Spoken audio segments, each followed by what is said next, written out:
하나님의 말씀은 비밀의 말씀이다. 그저 힘가는 종이요 까만 것은 그리요. 이게 아니라 이 말씀 안에는 하나님의 굉장한 비밀들이 감춰져 있습니다. 이 비밀의 말씀으로 신약과 구약과 또 성경 안에서 퍼즐이 맞춰져야 돼요. 비밀의 퍼즐이 맞춰져야 돼요. 성령의 은혜 안에서 그 퍼즐이 맞추어질 때에 그 안에서 말로 다 할 수 없고 형용할 수 없는 기적의 역사를 맛보게 됩니다.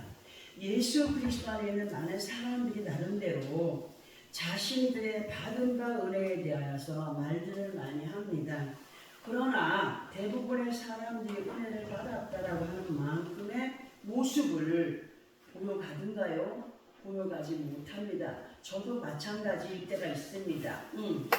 물론 각자들에게 있어서 믿음의 분량이 담겨지는 그릇의 그 어떤 크고 작음이 다 다르고 형태가 다르기 때문일 수 있습니다만, 그럼에도 하나님의 말씀을 알았느냐 받았느냐에 따라서 믿음의 변화를 이루어가기 바라시면서, 그리고 그 은혜가 변질되지 않도록 유지해가는 것을 계속 우리에게 말씀으로 부탁을 하고 계십니다. 그리고 이 시간 우리가 너무나 잘 알고 있는 말씀의 내용이지만 다시 한 번 더 듣게 하실 때에 그에 대한 의미가 더 깊어지는 시간이 되기를 바라면서, 우리 이사야서 7장 14절에서 16절까지를 함께 찾아서 합독을 해봅니다. 이사야서 7장 14절에서 16절까지입니다.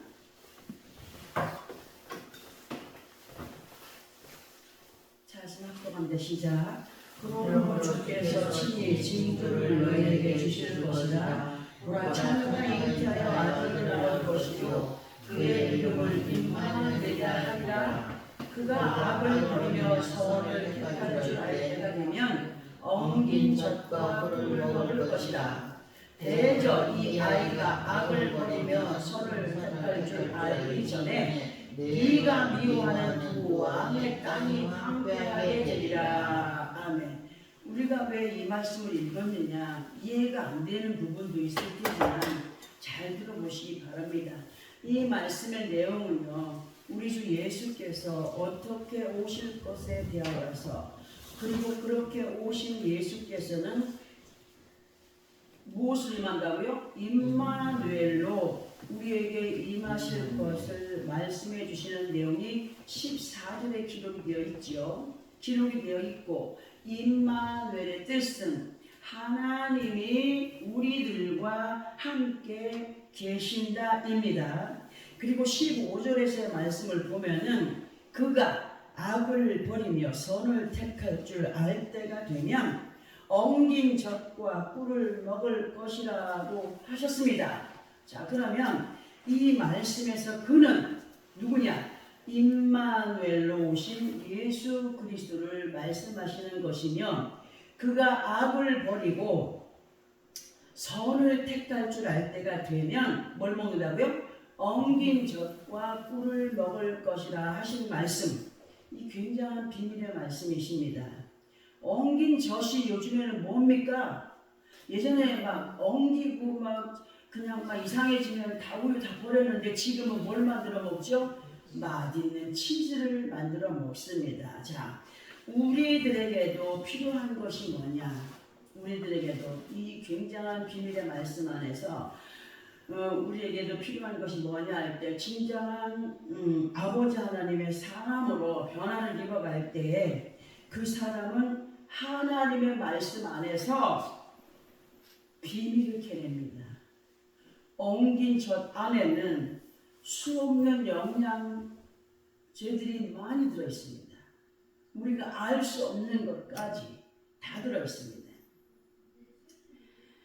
그 성령 안에서 하나님의 말씀, 비밀을 캐는 사람으로 말씀 안에서 세상에서 맛볼 수 없는 엉긴 젖과 꿀을 먹게 될 것을 암시해주는 말씀으로도 받을 수 있습니다.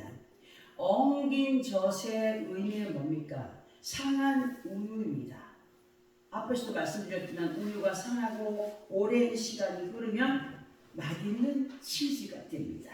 곧 하나님의 말씀은 이런 엉긴 젖과 같이 인간의 상식으로는 도무지 이해할 수 없는 것이 되지만 아버지 하나님의 성령 안에서의 지식으로 세상에서는 답을 얻을 수 없는 4차원의 세계가 열린 사람들이 될 때에 하나님의 말씀을 이해할 수가 있습니다. 그리고 비로소 꿀보다 더 달고 어떤 우유보다도 구수한 우유의 진한 맛을 보게 되는 양의 무리, 양의 새끼들이 누가 되어야 된다고요? 우리 자신들이 되어야 됩니다. 자, 이러한 비밀의 말씀은 아무나 대할 수 있는 것이 아니라고 했습니다. 자, 성과학의 존재를 냉정하게 분별을 하고 끊고 맺음의 확실한 믿음의 조건을 갖추어갈 때에 이루어지는 기적임을 우리는 알아야 됩니다. 연결된 16절에서 말씀을 보니까 뭐라고 했냐? 대저 이 아이가 악을 버리며 선을 택할 줄 알기 전에 네가 미워하는 두 왕의 땅이 황폐하게 되리라고 하셨습니다. 우리는 이 말씀을 정말 잘 들어봐야 됩니다. 자, 이렇게 들어봅니다. 우리 주 예수께서는 아버지 하나님의 귀하신 뜻을 말씀으로 깨달으시고 비로소 아버지 하나님의 귀하신 뜻이 무엇인지를 알게 되셨습니다. 그 깨달음이 무엇이었느냐? 인류를 위하여 십자가에 달리시는 일이었습니다.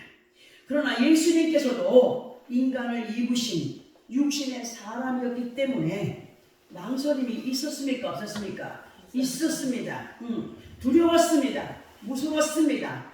오죽하면 엘리 엘리 라마 사박다니 라고 외치셨겠습니까? 곧 하나님 나의 하나님 어찌하여 나를 버리십니까? 라고 외쳤다는 거죠. 그 말씀이 마태복음 27장 46절에 기록이 되어 있습니다. 그러나 예수님은 아버지 하나님의 말씀이신 언약을 믿었습니다. 그 언약이 뭐였습니까? 부활이셨습니다. 네가 죽어라. 그러면 내가 너를 사흘 만에 살리리라 하신 것이 하나님의 약속이었습니다. 그리고 이러하신 예수께서는 고린도후서 6장 9절의 말씀을 보게 되면 무명한 자 같으나 유명한 자여 죽은 자 같으나 우리가 살아있고 징계를 받은 자 같으나 죽임을 당하지 아니할 자들로 살아갈 확실한 이유를 우리들에게 주신 분이십니다. 그리고 16절 마지막 부분을 통하여서 두 왕의 땅이 황폐하여지리라고 하셨는데요. 이 말씀에서 두 왕의 땅은 전쟁으로 인하여서 분열된 북이스라엘과 유다를 말씀하시는 겁니다. 훗날 북이스라엘과 유다는 서서히 폐역한 길로 접어들게 되었음이 성경이 우리로 알게 하십니다.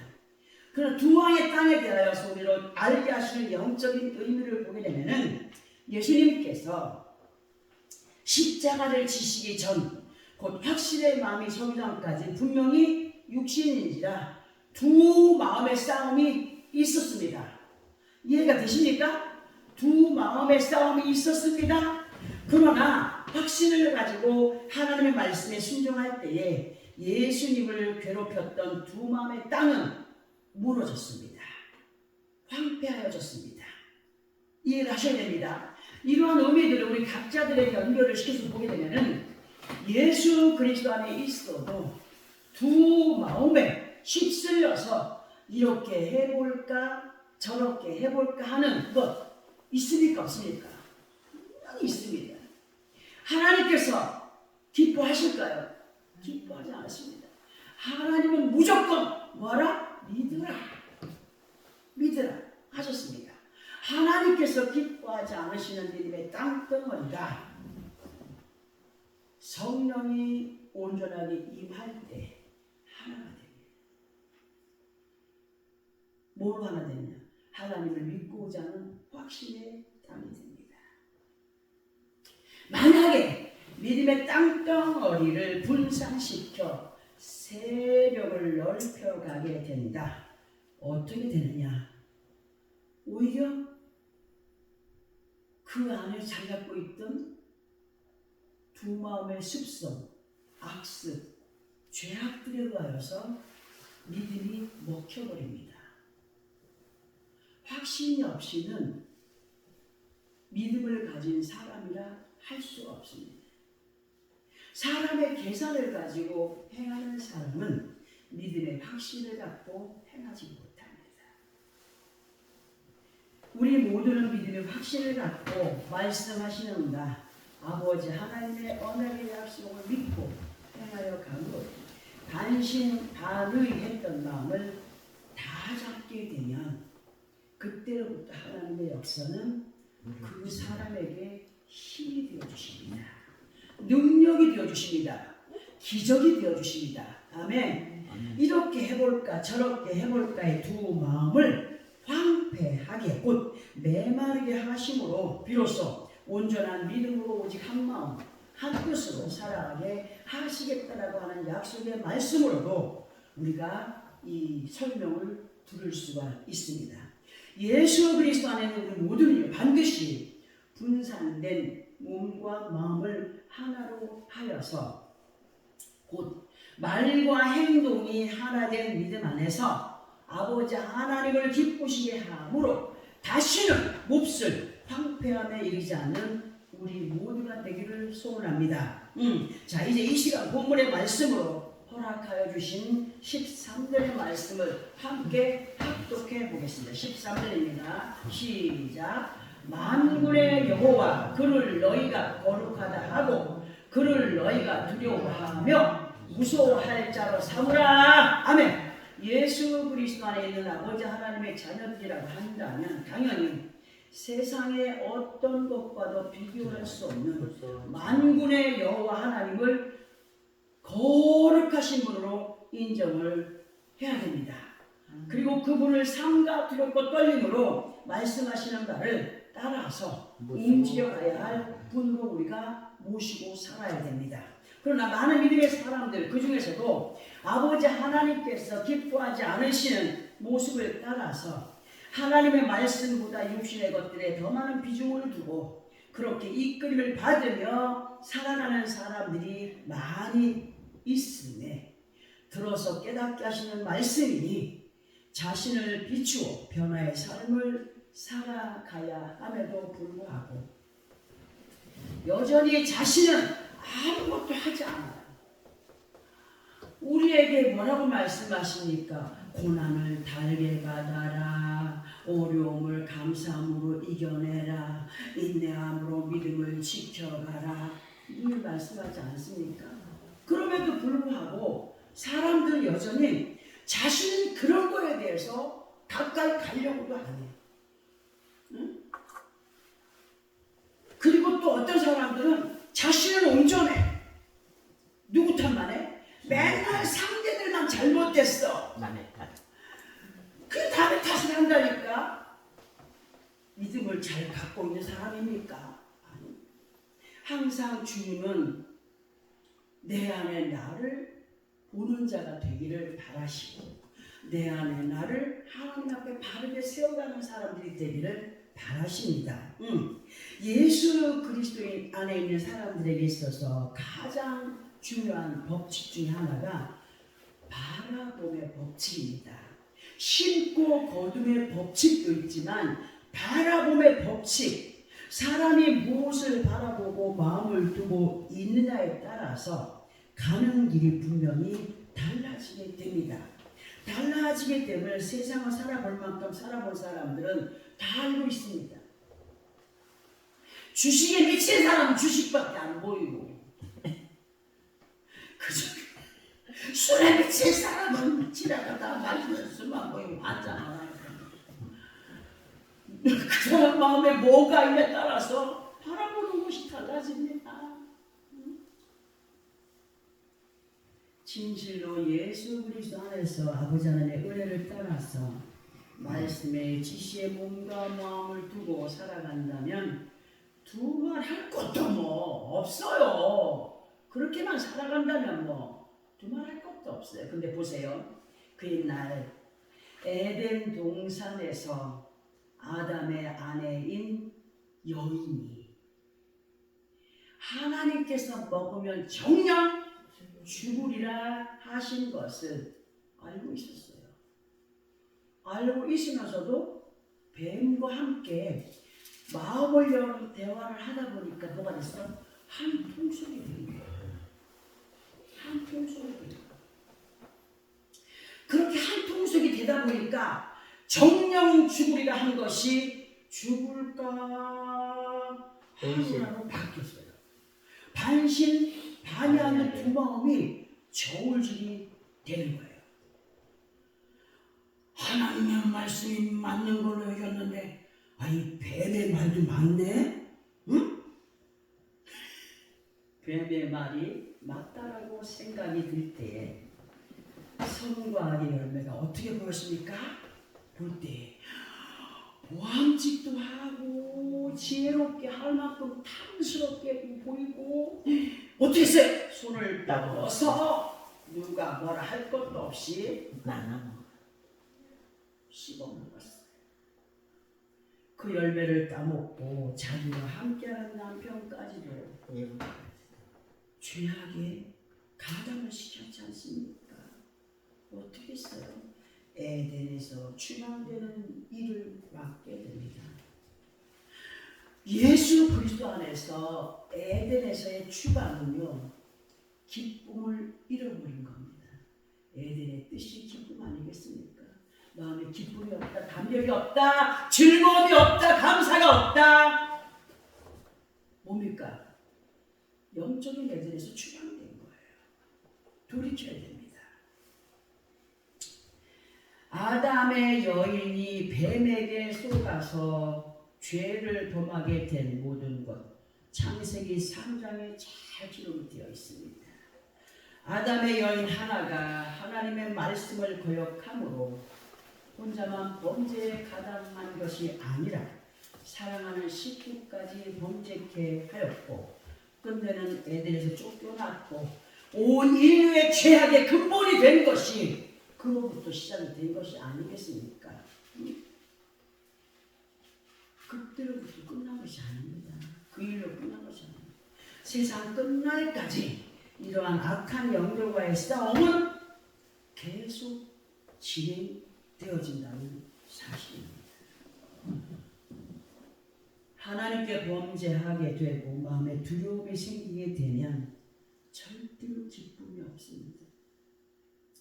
이러한 증세들이 에덴에서 추방된 증세라고 한다면 여러분들 아멘 하셔야 됩니다. 왜냐하면 에덴의 뜻은 뭐라고요? 기쁨이기 때문입니다. 진실로 우리 모두는 아담의 아내와 같이 엉뚱한 길을 가지 않기 위해서는 본문 13절을 통하여서 말씀해 주시는 말씀에 귀를 기울여야 됩니다. 만군의 여호와 그를 너희가 거룩하다 하고 그를 너희가 두려워하며 무서워할 자로 삼으라. 눈에 안 보이니까 그분을 안 무서워해. 근데 성령에 붙잡혀 받은 사람들은 그분을 무서워합니다. 얼마나 세밀하게 우리를 감찰하시는 분인지 아는 사람들입니다. 자, 그러면 왜 우리가 만군의 여호와 하나님을 삼가 두렵고 떨림으로 섬겨가는 자들이 되어야 되느냐 할 때 이 말씀을 연결해서 보려고 하는 말씀이 있습니다. 사무엘상 2장 6절입니다. 제가 읽어도 되겠지만은 이런 말씀이 있구나 하는 것을 알아야 되기 때문에 가끔 찾아서 합독을 해야 됩니다. 구약성경 410페이지 정도 있습니다. 구약성경 410페이지. 사무엘상 2장 6절입니다. 찾았으면 함께 합독합니다. 시작. 여호와는 죽이기도 하시고 살리기도 하시며 수월에 내리기도 하시고 거기에서 올리기도 하시는도다. 아멘. 우리의 모든 생사화복을 주관하시는 하나님, 그분은 우리에게 축복만, 복만 말씀하신 것이 아닙니다. 생명만 말씀하신 것이 아닙니다. 저주도 말씀하셨고 사망도 말씀하셨습니다.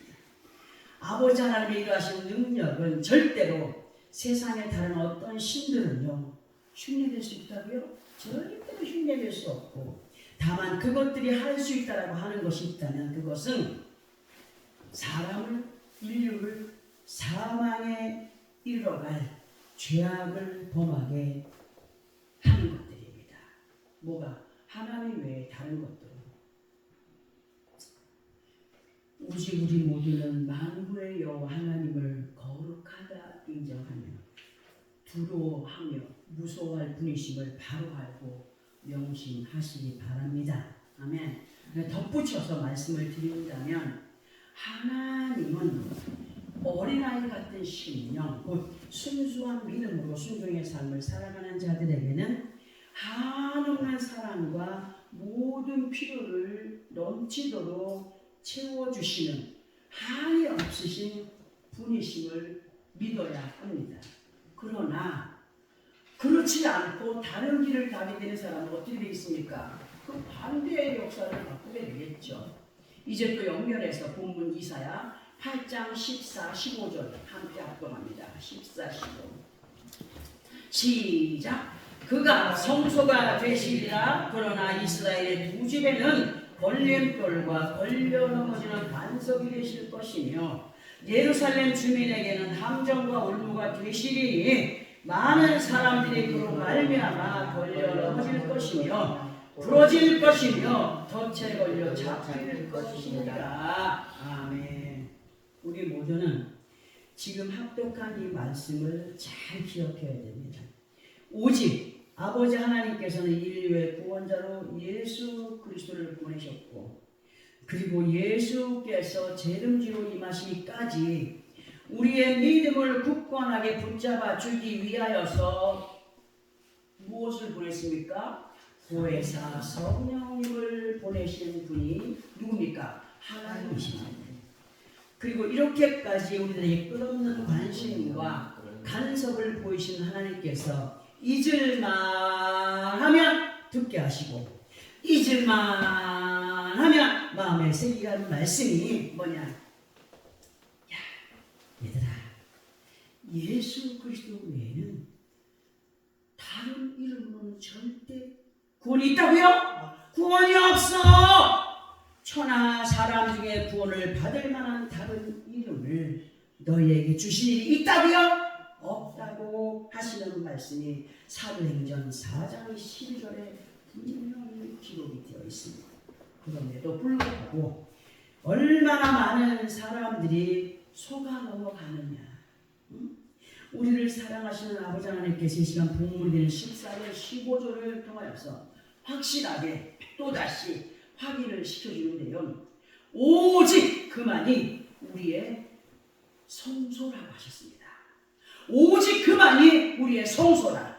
이 말씀에서 오직 그만이 하신 단어를 우리는 성부, 성자, 성령님이신 삼위일체의 하나님이라 인정을 할 수가 있습니다. 이분만이 우리의 성소이십니다. 이분들만이 우리의 성소가 됩니다. 완전한 분이십니다. 완전한 분들이 됩니다. 그런데 우리가 살아가고 있는 세상에는 같은 이스라엘에서 갈라진 두 집이 있습니다. 우리는 이 시간 이 두 집의 의미를 뭘로 듣느냐? 천주교와 여호와 증인으로 의미를 두고 말씀을 들어보겠습니다. 천주교나 여호와 증인에서 누구의 이름이 두각되어 있으며 누구의 이름이 빠져 있는지 알아야 됩니다. 한 집은 예수 그리스도보다 성모 마리아의 이름이 두각되어 있습니다. 하나님이 인정하시나요? 하지 않습니다. 또 한 집은 구약에서의 여호와 하나님은 있다고 합니다. 그러나 하나님께서 인류의 구원자로 세우신 예수 그리스도의 이름이 없는 것을 확실하게 보게 됩니다. 자, 그러면 이러한 두 집 사이에서 파생되어서 번져 있는 단체들이 세상에 얼마나 많습니까? 천주교를 통하여 여호와 증인을 통하여 구원파가 생겨나고 무슨 파가 생겨나고 신천지가 생겨나고 다가올 미래가 생겨나고 얼마나 많이 파생되어 있습니까?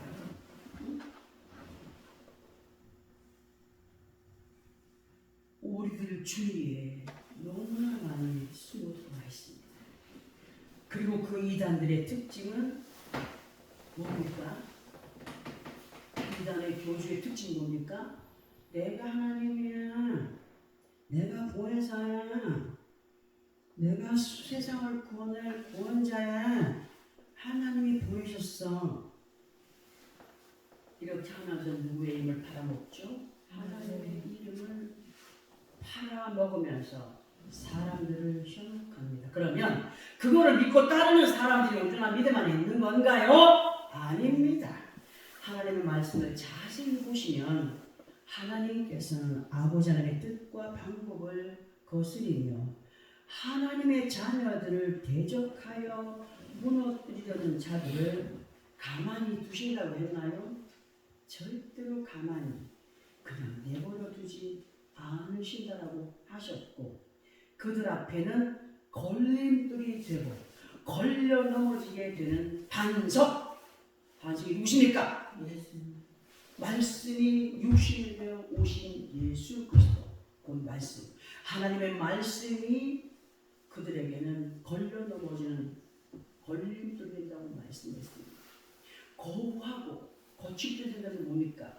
다른 길을 가기 때문에 걸려 넘어지게 된다고 말씀하십니다.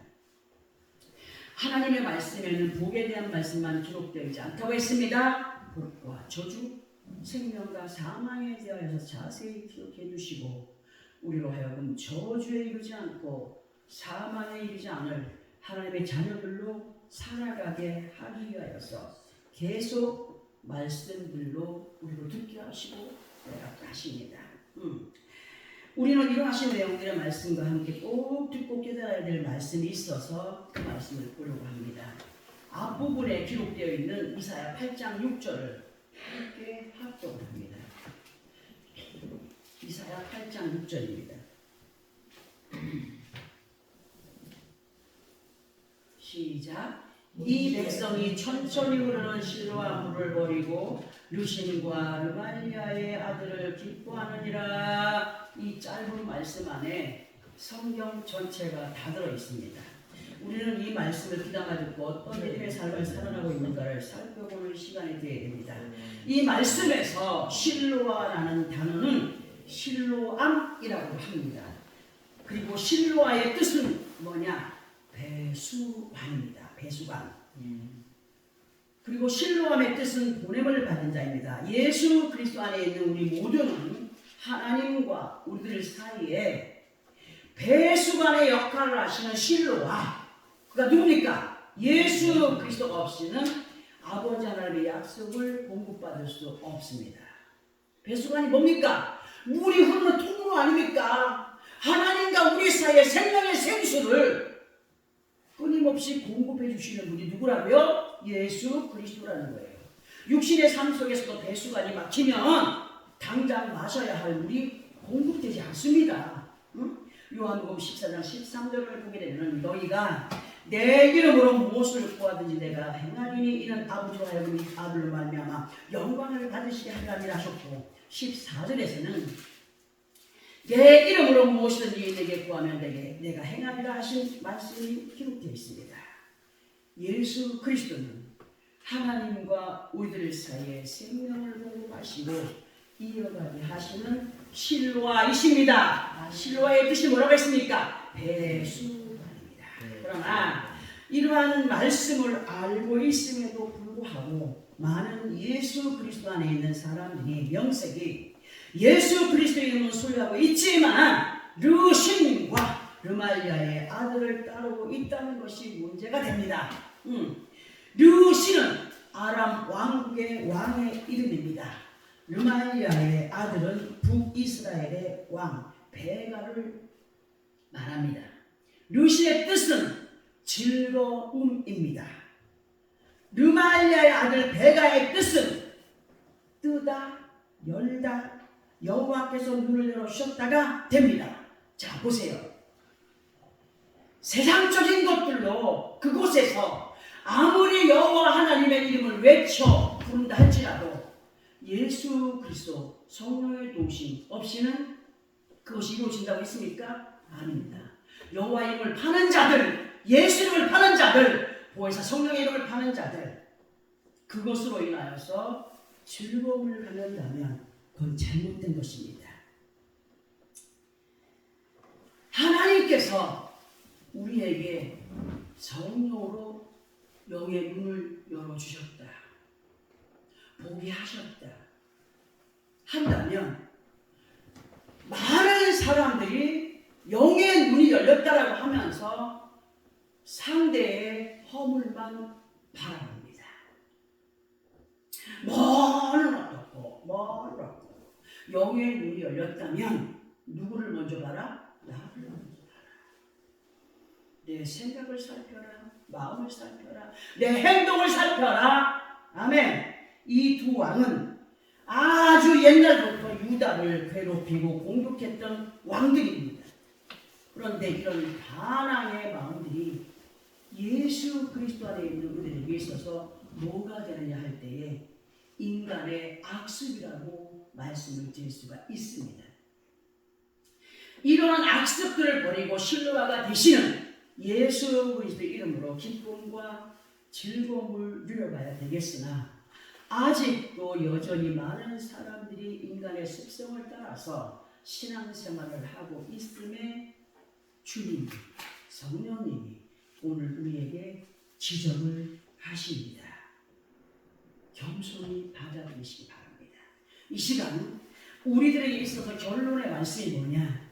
예수 그리스도 안에 있으면서도 온전히 몸과 마음을 하나님의 성소로 내어드리지 못하고 인간의 악습을 따라서 행하든 르신과 르마의 아들 베가를 따라 스스로의 믿음에 갇혀있는 자, 스스로의 믿음에 갇혀있는 자, 마태, 마가, 누가, 요한복음이 아니라 내가 복음에 갇혀있는 자, 그런 갇혀있는 믿음의 사람들, 우리는 이제 그곳에서 예수 그리스도 이름으로 탈출해야 됩니다. 그렇지 않으면 본문 15절을 통하여서 많은 사람들이 그로 말미암아 돌려 넘어질 것이며 부러질 것이며 덫에 걸려 잡힐 것이라고 하신 말씀 외면하지 말아야 됩니다.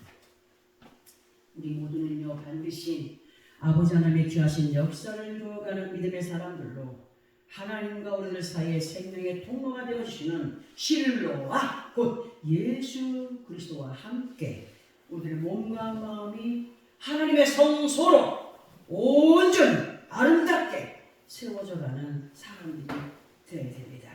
늘 하나님의 말씀을 삼가 두렵고 떨림으로 마음과 생각에 담아서 세상에서는 누리지 못하는 기쁨과 즐거움을 하나님의 은혜를 받은 사람과 받지 못한 사람의 마음이 같을까요?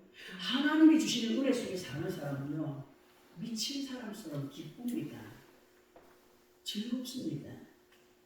남들이 보면은 혹시 저 사람 미친 사람 아닌가 할 정도로 이 안에서 솟아오르는 기쁨이 모습으로 나타납니다. 세상 사람들은 그렇게 기뻐하려면 뭘 먹습니까? 마약을 먹고 말을 하고 다른 걸 하지 않습니까? 우리 안에는 성령이 임하신 하나님의 성소들로 누가 흉내낼 수 없는 기쁨과 즐거움을 누려가는 우리의 삶이 되어야 됩니다. 응? 세상에서는 그런 기쁨과 즐거움을 누릴 수가 없습니다. 진실로 우리가 뭐가 되어야 된다? 하나님의 성소가 되어야 됩니다. 그렇지 아니하고 두 집을 내 안에 두고 두 마음을 가지고 이렇게 해볼까 저렇게 해볼까는 나중에 말씀 앞에 걸림돌이 되어서 거쳐 넘어지는 역사가 있어지게 된다라고 하시는 이 말씀들 마음판에 새기고 진정한 예수 그리스도 이름으로 성령의 충만함을 입은 자들로 하나님의 성소로 하나님께서 말씀으로 내 안에 임하신 그 믿음의 승리자들로 하나님 앞에 영광에 대한 능력의 삶을 살아드리면서 그 기쁨과 즐거움을 아버지 앞에 서는 그날까 누려가는 우리 모든 삶이 되어지기를 예수 그리스도의 이름으로 축원합니다. 아멘. 아멘. 기도하겠습니다.